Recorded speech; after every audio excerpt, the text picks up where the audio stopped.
Online high school does more than help students earn credits. It can also prepare them for the way university learning actually works today. Modern university students are expected to use digital tools from the first day. They access lectures online, submit assignments through learning platforms, track grades in student portals, communicate with professors by email, join virtual meetings, collaborate in shared documents, and complete secure online assessments.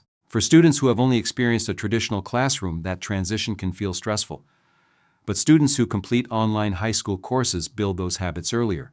At Canadian Virtual School, students complete OSSD courses in a digital learning environment. They learn how to navigate online course modules, submit assignments electronically, read teacher feedback, monitor progress, and manage deadlines with more independence.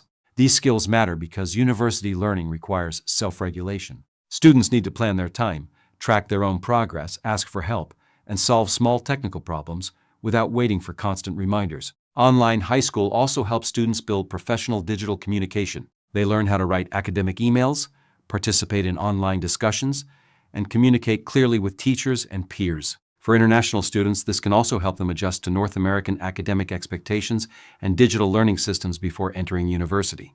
But online learning is not just about technology, it is about maturity. It teaches students to take ownership of their learning, stay organized, and become more confident using the tools they will need in post-secondary education. Canadian Virtual School offers accredited online OSSD courses for grades 9 to 12 with flexible enrollment, Ontario-certified teacher support, and a fully digital curriculum. Read the full blog to learn how online high school prepares students for university-level digital learning tools.